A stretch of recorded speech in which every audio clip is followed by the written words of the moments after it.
할렐루야. 자, 오늘도 행복한 주일을 맞았습니다. 하나님 뜻대로 살게 하신 하나님께 감사와 영광을 드리고 또 하나님의 뜻을 받기 위해서 또 예배 앞에 나와 왔습니다. 여러분 모두 이제 예배는 숙제인가 축제인가에 대해서 이제 확실한 답을 가지고 있죠. 누차 여러 번 말씀드렸기에 확실하게 또 인식하고 있는 줄 압니다. 그렇지만 또 계속 이것을 생각해야 또 확실한 체질이 될 것이기 때문에 오늘 또 간단하게 말씀드립니다. 예배를 숙제로 여긴다 하는 것은 의무로 생각한다는 것입니다. 의무는 잘해야 당연한 것이고 못하면 벌을 받는 것입니다. 그래서 예배를 나올 때 오늘도 가야지, 안 가면 벌 받겠지, 안 가면 하나님이 싫어하시겠지, 이렇게 생각하는 게 예배를 숙제로 여기는 것입니다.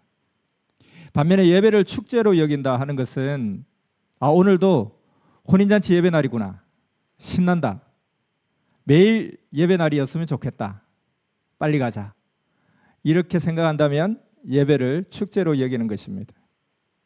이게 너무나 현실보다는 이상에 가깝다고 생각할 수도 있습니다. 그럼 우리가 황금천국에 가기 전까지는 이런 경지에 도달하도록 계속 정진해야 되겠습니다. 오늘도 그래서 우리는 스스로에게 묻습니다. 너에게 있어서 예배는 숙제인가 축제인가?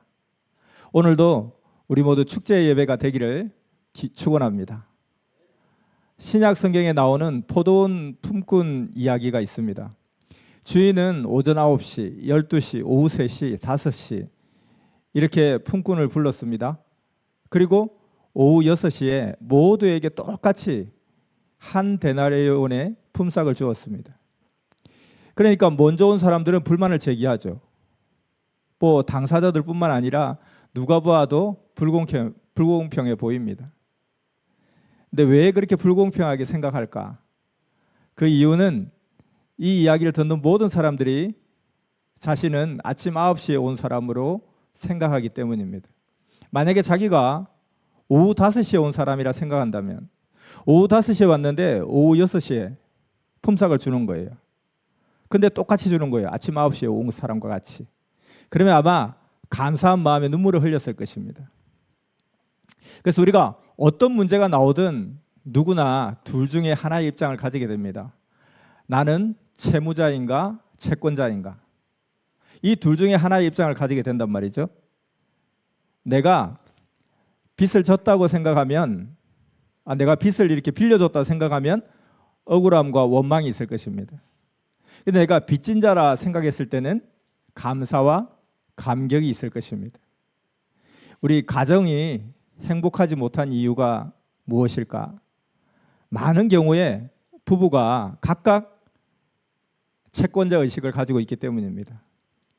남편은 아내에게 내가 그렇게 많은 것을 해주었는데 나는 거기에 비해서 받지 못했다 생각하고, 또 아내는 내가 희생만 했는데 늘 나는 무시당하고 멸시당한다 생각한다면 둘 다 채권자 의식을 가지고 있는 것입니다. 그러니까 행복할 수가 없죠. 자식들은 부모에게 이거 대달라 저거 대달라 요구를 하고 못해주면 마치 빚쟁이에게 소리 지르듯이 그렇게 요구합니다. 이게 채권자 의식이죠. 그러니까 이런 의식에서는 절대로 제대로 된 효자가 나올 수 없고 행복할 수가 없습니다. 회사의 사장은 나의 리더십과 경영 능력으로 많은 사람을 먹여 살린다 이렇게 생각합니다. 반면에 종업원은 내가 피땀 흘려서 회사를 살렸더니 사장만 호의호식한다 이렇게 생각할 수 있습니다. 이게 다 채권자 의식이죠. 이것은 어떤 아름다움도 표현할 수 없는 나쁜 마음입니다. 우리가 흔히 신앙에서 기복신앙을 아주 경계를 하라 이렇게 이야기하잖아요. 기복신앙이 왜 나쁜 것인가? 기복신앙은 하나님까지 채무자로 만들어버립니다. 나는 열심히 신앙생활을 했는데 하나님은 왜 나에게 안 채워주느냐 하는 거죠. 하나님을 몰아붙이게 됩니다. 그러니 감사는 없고 채권자 의식으로 메마름만 남게 됩니다. 그래서 우리가 나는 신앙에 왜 이렇게 뜨거움이 없을까? 채권자 의식이 있기 때문에 그렇지 않나 돌아봐야 됩니다. 그래서 건강한 신앙의 시금석은 빚진 자 의식으로 무장하느냐 아니냐 하는 것에 달려 있습니다. 그래서 사도 바울은 말끝마다 나는 빚진 자라 그렇게 고백을 합니다. 우리가 섭리길을 가면서 내가 빚진 자라는 생각을 할까? 그랬을 때는 감사가 올 것입니다. 한 가족의 이야기가 있는데 부모님이 갑자기 돌아가시고 형 동생이 있었어요. 형은 하나밖에 없는 10대의 남동생과 함께 살게 되었습니다. 결혼을 해서 아내와 딸도 있었어요. 방 2개의 좁은 아파트에서 남동생과 함께 산다는 것이 쉬운 일이 아니었습니다. 시간이 흘러서 10년의 시간이 흘렀어요. 남동생은 이제 군대에 가게 되었습니다. 입대하는 날 동생은 형에게 돈이든 봉투와 함께 편지를 주었습니다.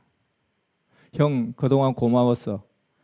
힘든 내색하지 않고 부모님 대신 나를 이만큼 키워줘서 고마워. 어려운 살림 때문에 형과 형수가 휴가 한번 제대로 못 가는 것 같았어. 영장 받고 내가 아르바이트로 모은 돈이야. 이번 여름에 형수와 조카와 바닷가에 한번 다녀와. 이렇게 써져 있는 거예요. 형은 눈물 지으면서 내가 제대로 해준 것도 없는데 대학생이 되고 학비 용돈도 다 스스로 벌었었는데 내가 더 미안하지 하고 말합니다. 이렇게 아름다운 마음을 서로 느낄 수 있는 것은 서로 빚진 자라고 생각하기 때문입니다. 내가 지를 어떻게 키웠는데, 내가 지를 어떻게 돌봐줬는데, 형이 뭐 나한테 해준 게 뭐가 있나? 내가 학비 다 벌고 용돈 다 벌고 그랬지. 이렇게 채권자 의식이 있으면 이런 감사한 마음이 나올 수가 없죠. 서로가 빚진 자라고 생각하기 때문에 이런 아름다운 은혜와 감격이 있을 수 있습니다. 오늘도 우리는 우리에게 혼인잔치 예배를 허락하신 하나님께, 우리를 값없이 선미사에 불러주신 성삼위께, 그리고 지옥 같은 환경에서도 단 한 사람도 지옥에 보내지 않으리라는 각오로 우리를 위해 기도하시는, 그래서 내가 지금 존재하게 하신 사명자의 사랑 앞에 빚진 자 의식으로 진정 감사함으로 드려지는 예배가 되면 좋겠습니다.